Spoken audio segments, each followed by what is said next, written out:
اعوذ باللہ من الشیطان الرجیم بسم اللہ الرحمن الرحیم الحمد للہ رب العالمین الحمد للہ الاول بلا اول کان قبلہ والآخر بلا آخر یکون بعدہ الذی قصرت عن رؤیتہ ابصار الناظرین وعجزت عن نعتہ اوہام الواصفین ثم الصلاة والسلام على اشرف الانبیاء والمرسلین وخاتم النبیین سیدنا و نبینا و مولانا و مولا الثقلین جد الحسن والحسین ابی القاسم محمد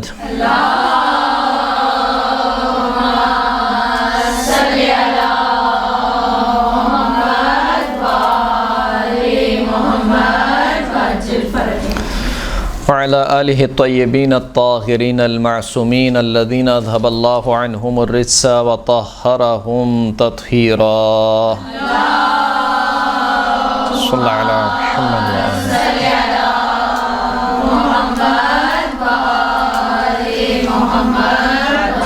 واللعنۃ الدائمۃ علی اعدائہم اجمعین اما بعد فقد قال اللہ سبحانہ وتعالی فی کتابہ المجید بسم اللہ الرحمن الرحیم واذکر ربک کثیرا وسبح بالعشی والابکار۔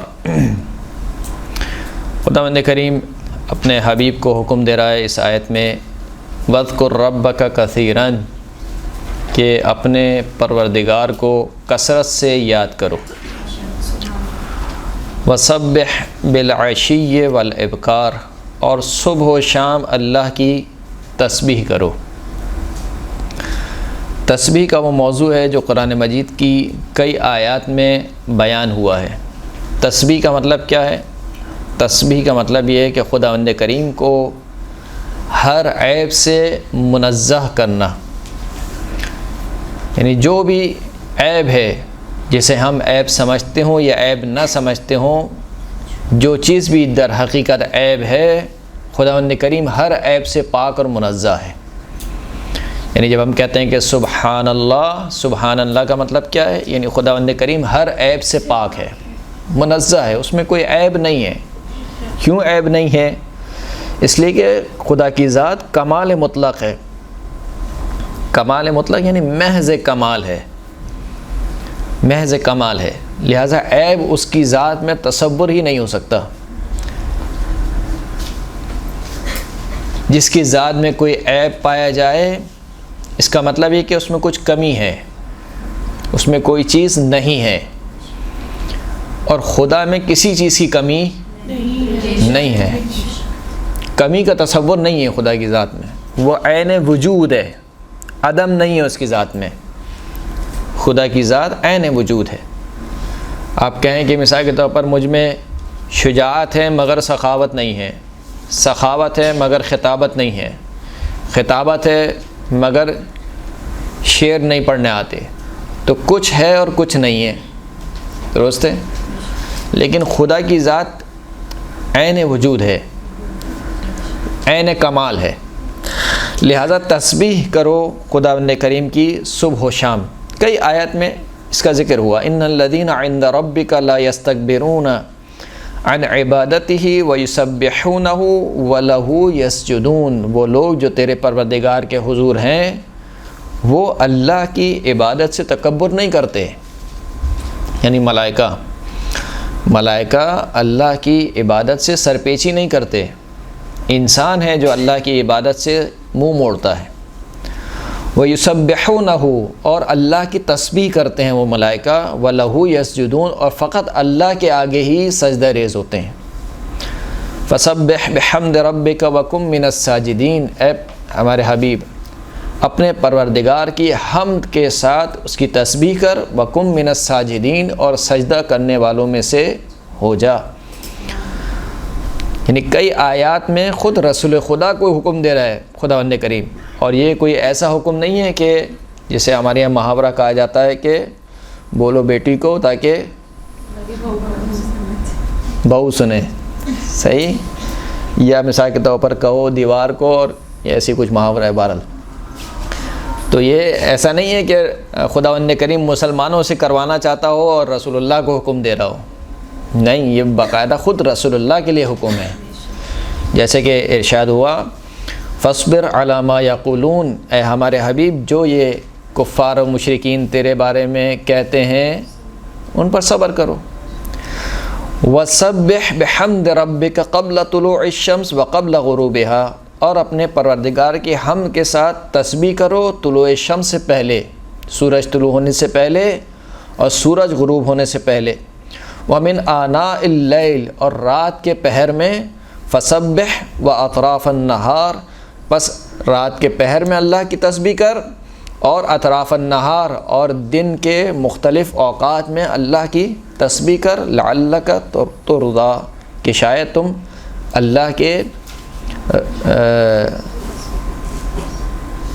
پسندیدہ بندوں میں تمہارا شمار ہو جائے۔ تو یہ تسبیح کا جو موضوع ہے قرآن مجید میں بارہا بیان ہوا، یہاں تک کہ اس طریقے سے بھی بیان ہوا کہ ان من شیء الا یسبح، کہ کوئی چیز نہیں ہے کائنات میں جو زمین اور آسمان میں مگر یہ کہ وہ اللہ کی تسبیح کر رہی ہے۔ ہر چیز اللہ کی تسبیح کر رہی ہے۔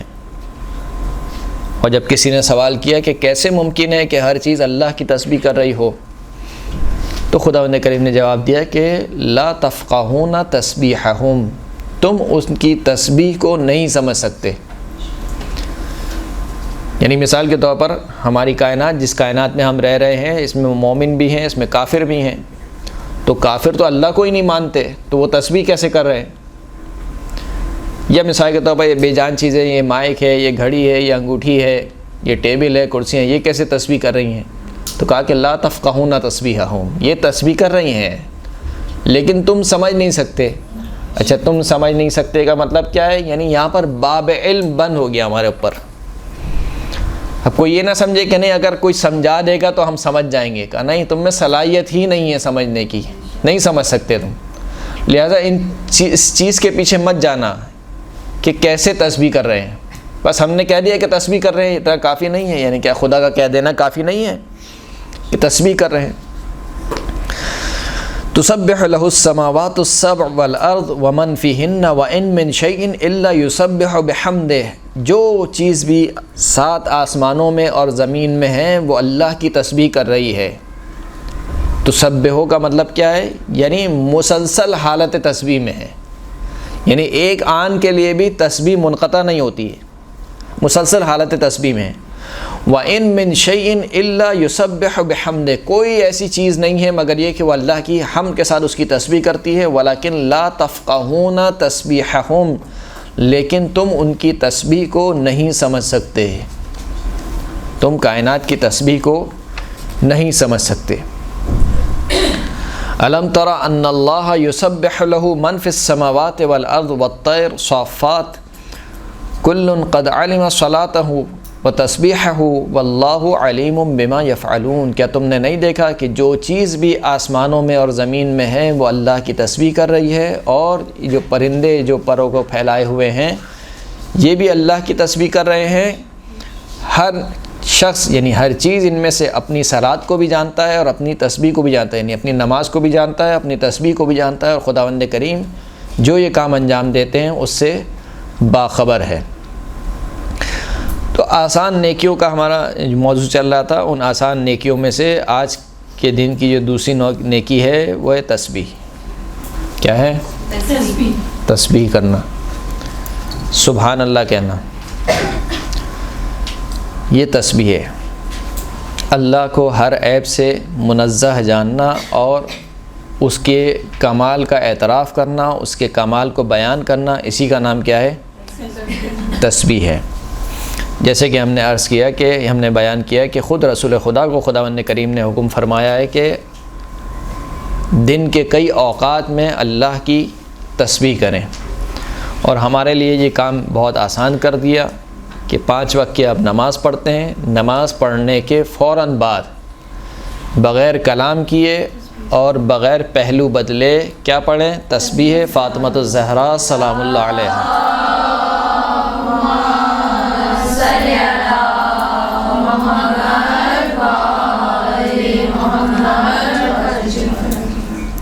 آسان کام ہے یا مشکل کام ہے؟ 100 دانوں پہ تسبیح نکالنی ہے، 34 مرتبہ اللہ اکبر، 33 مرتبہ الحمدللہ اور 33 مرتبہ سبحان اللہ۔ ہر نماز کے بعد ایک تسبیح آپ نکالیں گی تو کیا ہو جائے گا؟ اطراف النہار ہو جائے گا۔ اطراف النہار سے مراد کیا ہے؟ نہیں، دن کے مختلف حصوں میں جو کہا گیا کہ تسبیح کرو، تو دن کے مختلف حصوں میں تسبیح ہو جائے گی۔ اور یہ تسبیح کس قدر اہمیت کی حامل ہے؟ چھٹے امام فرماتے ہیں کہ من سبح تسبیح فاطمہ سلام اللہ علیہا قبل ان یثنی رجلہ من صلاته الفریضہ غفر اللہ لہ ویبدأ بالتکبیر۔ جو شخص بھی واجب نماز پڑھنے کے بعد قبل اس کے کہ اپنا پہلو بدلے تسبیح حضرت فاطمہ سلام اللہ علیہا پڑھے تو خداوند کریم اس کے تمام گناہ بخش دیتا ہے، تمام گناہ بخش دیے جاتے ہیں۔ ابو ہارون مکفوف چھٹے امام کا صحابی ہے۔ ابو ہارون مکفوف کیوں بولتے ہیں؟ کیونکہ نابینا صحابی تھے۔ مکفوف، میم کا فے واو فے، کفا سے مکفوف۔ ابو ہارون مکفوف روایت کرتے ہیں چھٹے امام سے کہ چھٹے امام نے فرمایا کہ یا ابا ہارون ان نأمر صبیاننا بتسبیح فاطمہ سلام اللہ علیہا کما نأمرہم بالصلاۃ فالزمہ۔ اے ابو ہارون، ہم اپنے بچوں کو تسبیح حضرت فاطمہ الزہرا سلام اللہ علیہا کا ویسے ہی حکم دیتے ہیں جیسے نماز پڑھنے کا حکم دیتے ہیں، یعنی مساوی ہے امام کے نزدیک نماز پڑھنا اور بیوی فاطمہ کی تسبیح پڑھنا کا ہم ویسے ہی حکم دیتے ہیں کہ جیسے واجب نماز پڑھنے کا حکم دیتے ہیں۔ فَأَلْزِمْهُ، پس پابندی سے انجام دو۔ یعنی کتنی دیر لگتی ہے ایک تسبیح پڑھنے میں؟ کتنی دیر لگتی ہے؟ مشکل سے شاید 1 منٹ لگتا ہوگا،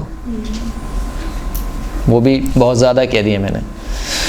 تو کہا کہ فَأَلْزِمْهُ، پس پابندی سے اس کو انجام دو۔ فَإِنَّهُ لَمْ يَلْزَمْهُ عَبْدٌ فَشَقِيَا، اگر کوئی شخص پابندی سے انجام نہیں دے تو کیا ہوگا؟ جو شخص بھی تسبیح فاطمہ الزہرا کو پابندی سے انجام نہیں دے گا تو اس کا اثر کیا ہوگا؟ فشقیہ، تو وہ شخص شقاوت مندوں میں اس کا شمار ہوگا۔ یعنی اگر کوئی شخص اپنا خاتمہ بالخیر چاہتا ہے تو اس کو پابندی سے تسبیح فاطمہ الزہرا پڑھنی چاہیے۔ سعادت کے مقابل میں کیا ہے؟ شقاوت، بدبختی۔ خوش بختی بولتے ہیں سعادت کو، بدبختی بولتے ہیں شقاوت کو۔ اگر کوئی شخص، امام فرماتے ہیں کہ کوئی شخص پابندی سے انجام نہ دے تسبیح فاطمہ الزہرا کو، یہ دیکھیں مستحب اعمال ہیں لیکن اس کے اثر ہے، جیسے کہ گزشتہ درس میں نے عرض کیا تھا کہ بہت سے اعمال مستحب ہیں لیکن بہرحال تاثیر رکھتے ہیں ہماری زندگی پر۔ جیسے کہ عرض کیا میں نے گزشتہ درس میں بھی عرض کیا آپ کی خدمت میں کہ طلوع فجر سے لے کر طلوع آفتاب تک انسان جاگے رہے، صرف جاگنا ہے، اثر کیا ہوگا؟ رزق میں برکت ہوگی۔ کھانا آپ کو کھانا ہے روزانہ، اگر کھانے سے پہلے اور کھانے کے بعد آپ ہاتھ دھو لیں گے تو کیا ہوگا؟ رزق میں برکت ہوگی۔ وضو کرنا یہ بھی مستحب ہے لیکن شاید مشکل کام ہو آپ کے لیے، لیکن ہاتھ دھونا آسان کام ہے مشکل کام ہے؟ اور کھانا تو کھانا ہی ہے، آپ کو کھانے کے بغیر کون رہ سکتا ہے؟ تو ایک وہ کام ہے جو آپ یعنی آپ کو کرنا ہی ہے روٹین میں، جو سے قضاء حاجت کے لیے آپ کو جانا ہی ہے واش روم، آپ چاہے سیدھا پیر رکھیں یا الٹا پیر رکھیں، جانا تو ہے آپ کو۔ اگر آپ متوجہ ہو جائیں اور الٹا پیر پہلے رکھیں جانے سے پہلے اور آتے وقت جو ہے وہ سیدھا پیر پہلے رکھیں تو کیا ہو جائے گا؟ قیامت تو نہیں ٹوٹ جائے گی۔ تو بہت آسان کام ہے، صرف کیا ہے؟ توجہ کی ضرورت ہے۔ لیکن یہ چیزیں تاثیر رکھتی ہیں ہماری زندگی میں۔ بس اوقات جب انسان یہ کہتا ہے کہ میری زندگی اتنی اجیرن کیوں ہو گئی ہے تو اس کو سوچنا چاہیے کہ زندگی کیوں اجیرن ہو گئی ہے، میں نے خود اجیرن کی ہے یا ہو گئی ہے؟ ایک مرتبہ امتحان الہی ہے وہ بات الگ ہے کہ خداوند کریم اپنے بندے کا امتحان لینا چاہتا ہے۔ میں جو ہے وہ تسبیح فاطمہ الزہرا کا بھی پابند ہوں، وضو کا بھی پابند ہوں، سونے سے پہلے بھی وضو کرتا ہوں، کھانے سے پہلے بھی وضو کرتا ہوں، کھانے کے بعد بھی وضو کرتا ہوں، طلوع فجر سے لے کر طلوع آفتاب تک جاگے بھی رہتا ہوں، ہر کام کر رہا ہوں لیکن میرے رزق میں برکت نہیں ہو رہا یا پریشان ہوں رزق کے حوالے سے۔ تمام واجبات کو بھی ادا کر رہا ہوں، تمام محرمات سے بھی رک رہا ہوں، اگرچہ کہ ممکن نہیں ہے کہ کوئی شخص یہ سارے کام کرے اور رزق کی پریشانی میں مبتلا ہے، لیکن اگر پھر بھی بالفرض مان لیا جائے کہ وہ سارے کام کر رہا ہے لیکن پھر بھی پریشانی ہے، تو جب سب چیک اینڈ بیلنس کرنے کے بعد انسان یہ دیکھے کہ میں نے سارے کام کر لیے اس کے بعد بھی پریشانی ہے، تو اس پریشانی کو قبول کرے کہ خدا نے مجھے اس قابل سمجھا کہ میرا امتحان لیا جائے، یعنی شکر ادا کرے کہ خدا نے مجھے اس قابل سمجھا کہ میرا امتحان لیا جائے۔ تو بہرحال وہ ساری چیزیں اپنی جگہ ہیں۔ اچھا، جو یہ باتیں میں عرض کر رہا ہوں اسی میں ایک بات اور بھی آ جائے کہ کہیں شبہ نہ رہ جائے۔ بسا اوقات جب ہم یہ چیزیں بیان کرتے ہیں یا اس طریقے سے روایات کو بیان کرتے ہیں تو کچھ لوگ یہ سمجھتے ہیں کہ مثلا بس میں نے یہ کام کر لیا اور یہ کام ہونے کے بعد 100% جو جس چیز کا وعدہ دیا گیا ہے وہ کام ہونا ہی ہونا ہے۔ درست ہے؟ مثال کے طور پر کہا کہ آپ تسبیح پڑھیں تو آپ کے رزق میں برکت ہوگی، یا مثال کے طور پر کہا کہ امام حسین علیہ الصلوۃ والسلام کی زری کے نیچے یا گنبد کے نیچے کیا ہے، دعا قبول ہوتی ہے۔ صحیح ہے، روایت کے جملے۔ لیکن کتنے لوگ ہیں دعا مانگتے ہیں وہاں پر، امام کے ظہر کی دعا مانگتے نہیں مانگتے ہیں، وہ قبول ہو رہی ہے نہیں ہو رہی ہے؟ یہ الگ بات ہے کہ دیر یا سویر اللہ کی خداوند کریم کی بارگاہ میں یا خداوند کریم کے اقتضاء اور اس کی حکمت کے مطابق ہے، لیکن بہرحال ان تمام چیزوں کو ہمیں اقتضاء کے طور پر لینا چاہیے۔ میں تھوڑا سا اصطلاحی گفتگو کر رہا ہوں، اگر تھوڑا سا جاگ کے مجھے سنیں گی تو مہربانی ہوگی۔ اقتضاء کسے بولتے ہیں؟ اقتضاء یعنی اسباب، سبب، درست ہے؟ اقتضاء اسباب کے مطلب کیا ہے؟ مثال کے طور پر کہا کہ یہ کام کرو تو رزق میں اضافہ ہوگا، فلاں کام کرو رزق میں اضافہ ہوگا، فلاں کام کرو رزق میں اضافہ ہوگا، یعنی 10-12 چیزیں آپ کو گنوا دیں۔ یہ ساری چیزیں کیا ہیں؟ سارے اسباب ہیں۔ یعنی ایسا نہیں ہے کہ یہ علت تامہ ہو، یعنی 100% آپ نے یہ کام کیا تو اس کے بعد 100% یہ کام ہونا ہے۔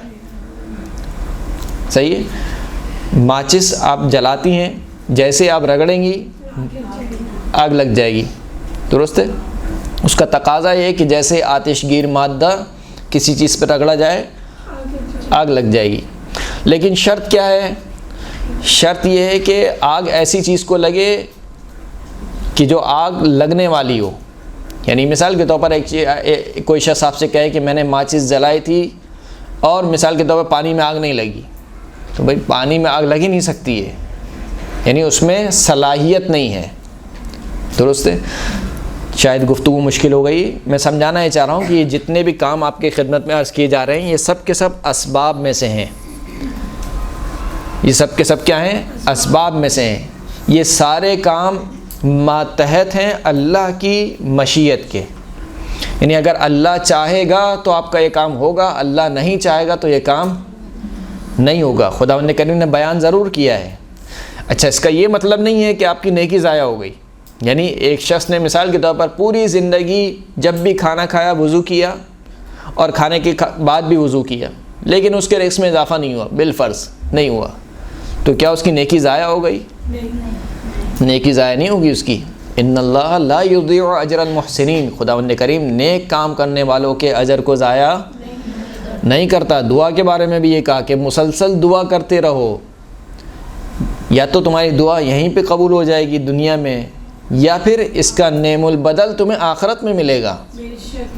اور جب آخرت میں نعم البدل ملے گا تو اس وقت انسان جب اس نعم البدل کو دیکھے گا، کہا کہ یہ نیکی کہاں سے آئی، کہا یہ وہ دعا ہے جو دنیا میں قبول نہیں ہوئی تھی، تو انسان خواہش کرے گا کاش کوئی دعا قبول نہ ہوتی، کاش کوئی دعا قبول نہ ہوتی۔ تو یعنی خدا کی بارگاہ میں ظلم نہیں ہے، وہ کسی پر ظلم نہیں کرتا۔ انسان یہ نہ سمجھے کہ میں نے فلاں دعا کی تھی خدا نے قبول نہیں کی، یہ خیال نہیں آنا چاہیے۔ انسان کا کام ہے دعا کرنا۔ خدا نے مجھ سے کہا کہ دعا کرو، وہی روح اطاعت والی بات ہے، یہاں پر اطاعت کی روح ہونی چاہیے۔ امام نے کہا کہ دعا کرو، بس میرا کام ہے دعا کرنا، ہونا یا نہ ہونا وہ میرے بس میں ہی نہیں ہے، وہ میرا کام ہی نہیں ہے۔ وہ کام کس کا ہے؟ خداوند کریم کا کام ہے۔ اگر خدا چاہے گا تو ہو جائے گا، میرے حق میں بہتر ہوگا، اگر خدا نہیں چاہے گا تو میرے حق میں بہتر نہیں ہوگا۔ صلوات پڑھیں محمد و آل محمد۔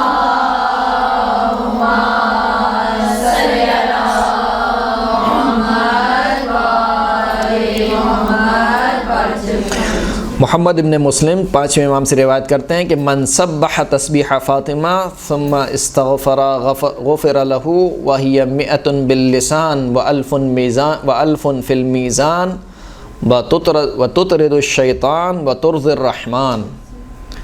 پانچویں امام فرماتے ہیں کہ جو شخص بھی تسبیح فاطمہ الزہرا سلام اللہ علیہا پڑھے پھر اس کے بعد استغفار کرے غفر لہ، تو اس کے گناہ بخش دیے جاتے ہیں۔ وَهِيَ مِئَةٌ بِاللِّسَانِ، تسبیح فاطمہ کیا ہے؟ 100 مرتبہ کا ذکر ہے، جو زبان پہ کیا ہے 100 مرتبہ پڑھنا ہے آپ کو، 100 مرتبہ 34 مرتبہ اللہ اکبر، 33 مرتبہ سبحان اللہ اور 33 مرتبہ الحمدللہ کا مئۃ باللسان، یہ جو ہے وہ 100 بار ذکر ہے زبان پر۔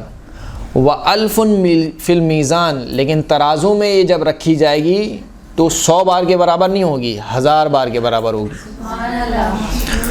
وَتُطْرِدُ الشَّيْطَانَ، اور یہ شیطان کو دور کرنے کا سبب بنتی ہے، انسان چاہتا ہے شیطان اس سے دور ہو تو تسبیح فاطمہ الزہرا پڑھے۔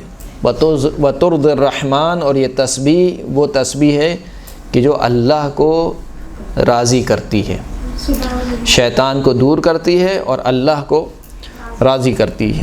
پھر امام فرماتے ہیں کہ تسبیح فاطمہ سلام اللہ علیہا فی کل یوم فی دبر کل صلاۃ احب الی من صلاۃ الف رکعۃ فی کل یوم، ہر نماز کے بعد بی بی فاطمہ الزہرا سلام اللہ علیہا کی تسبیح پڑھنا، امام فرماتے ہیں میرے نزدیک، امام کے نزدیک، امام معصوم کے نزدیک زیادہ محبوب ہے اس سے کہ میں ہر روز 1000 رکعت نماز پڑھوں۔ یعنی آپ کی اور میری نماز نہیں، کس کی نماز؟ امام جعفر صادق کی نماز۔ یعنی امام جعفر صادق اگر 1000 رکعت نماز پڑھیں، اس سے زیادہ امام جعفر صادق کو کیا محبوب ہے؟ تسبیح فاطمہ الزہرا سلام اللہ علیہا۔ صلوات پڑھیں محمد و آل محمد۔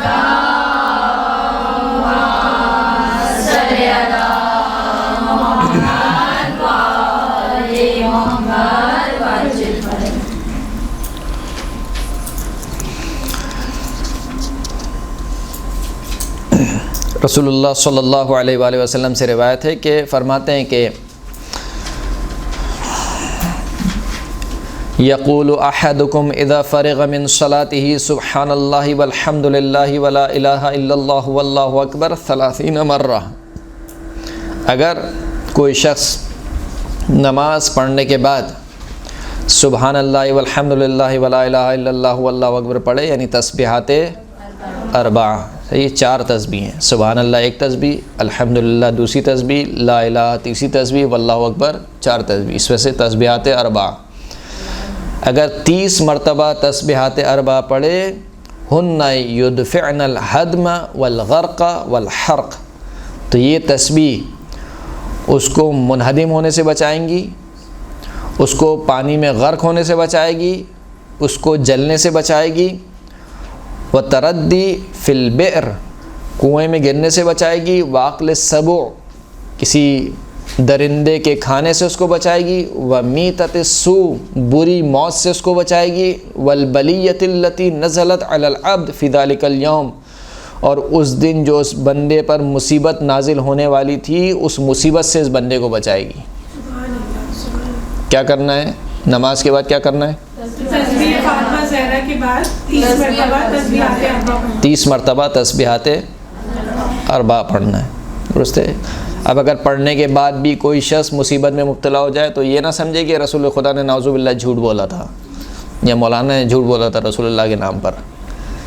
اس کا مطلب کیا ہے؟ یعنی خداوند کریم اپنی حکمت کے تحت چاہتا ہے کہ آپ کو کسی کام میں مبتلا کیا جائے، کسی مصیبت میں مبتلا کیا جائے، آپ کی آزمائش کی جائے، امتحان لیا جائے، یا آپ کے گناہ کو معاف کیا جائے، کیونکہ یہاں سے یہ ایک سبب ہے مصیبت کو دور کرنے کا۔ آپ نے اس کو تو انجام دیا، لیکن دوسری طرف سے نعوذ باللہ مثال کے طور پر کوئی گناہ بھی انجام دے لیا۔ وہ سبب کیا تھا؟ مصیبت کے نازل ہونے کا۔ یہ سبب کیا تھا؟ مصیبت کے ٹل جانے کا۔ اب کبھی وہ حاوی ہو گیا، کبھی یہ حاوی ہو گئی، درست ہے۔ چھٹے امام فرماتے کہ من صلی صلاۃ مکتوبۃ ثم سبح فی دبرها 30 مرہ لم یبق شیء من الذنوب علی بدنہ الا تناثرہ۔ فرماتے کہ جو شخص بھی واجب نماز کے بعد 30 مرتبہ تسبیح کرے خداوند کریم کی، تو اس کے بدن پر کوئی گناہ باقی نہیں رہتا، تمام کے تمام گناہ اس کے جھڑ جاتے ہیں۔ اب اس کے بعد وہ حدیث جو کہ بہت اہم حدیث ہے جو میں بیان کرنا چاہ رہا ہوں یہاں پر۔ پانچویں امام فرماتے ہیں کہ قال رسول اللہ صلی اللہ علیہ وآلہ وسلم، کہ ہمارے جد ہمارے نانا رسول اللہ صلی اللہ علیہ وآلہ وسلم نے فرمایا کہ من قال سبحان اللہ غرس اللہ لہ بہا شجرۃ فی الجنہ، جو ایک مرتبہ کہے سبحان اللہ تو خداوند کریم اس کے لیے جنت میں ایک درخت اگاتا ہے۔ ومن قال الحمد للہ غرس اللہ لہ بہا شجرۃ فی الجنہ، اور جو ایک مرتبہ کہے کہ الحمدللہ خداوند کریم اس کے عوض جنت میں ایک درخت اگاتا ہے۔ ومن قال لا الہ الا اللہ غرس اللہ لہ بہا شجرۃ فی الجنہ، جو شخص کہے کہ لا الہ الا اللہ خداوند کریم اس کے لیے جنت میں ایک درخت اگاتا ہے۔ ومن قال اللہ اکبر، جو شخص کہے کہ اللہ اکبر غرس اللہ لہ بہا شجرۃ فی الجنہ، تو خداوند کریم ایسے شخص کے لیے بھی درخت اگاتا ہے، یعنی ہر 4 تسبیح کے عوض ایک ایک درخت ہے۔ سبحان اللہ والحمدللہ ولا الہ الا اللہ واللہ اکبر، جو بھی یہ تسبیحات اربعہ پڑھے تو اس کے لیے 4 درخت ہو گئے۔ فقال رجل من قریش، جب یہ سنا تو بہت خوش ہو گیا، اصحاب خوش ہو گئے، تو ایک شخص نے جو کہ قریش میں سے تھا اس نے کہا کہ یا رسول اللہ ان شجرنا فی الجنت لکثیر، پھر تو ہم نے بہت درخت اگا لیے، کم از کم روزانہ نماز میں تو تسبیحات اربعہ پڑھتے ہی ہیں، ظہرین کی اور مغربین کی نماز میں تسبیحات اربعہ پڑھتے ہیں، کوئی 1 مرتبہ پڑھتا ہے، کوئی 3 مرتبہ پڑھتا ہے۔ بہرحال تو کہا کہ ہم نے تو پھر بہت درخت اگا لیے جنت میں، یعنی بہت ثواب کما لیا۔ اب رسول خدا نے کہا کہ نعم کما تو لیا تم نے ثواب، ولیکن ایاکم ان ترسلوا علیہا نیرانا فتحرقوها، لیکن خبردار ایسا نہ ہو کہ تم اپنے درختوں کے لیے یہاں سے آتش کو بھیجو، آگ کو بھیجو، فتحرقها، پس وہ آتش ان سب کو جلا کر راکھ کر دے۔ وہ آتش کیا ہے؟ کوئی گناہ ہے ہمارے، جیسا کہ ہم بار بار عرض کر رہے ہیں کہ انسان کو بہرحال گناہوں سے بچنا ہے، یہ تمام کام مستحبات ہیں، گناہوں سے بچنا واجب ہے۔ انسان کبھی بھی یہ نہ سمجھے کہ میں نے یہ نیکیاں کما لی ہیں بس اب میرے لیے دوسرے کام حلال ہو گئے، مباح ہو گئے۔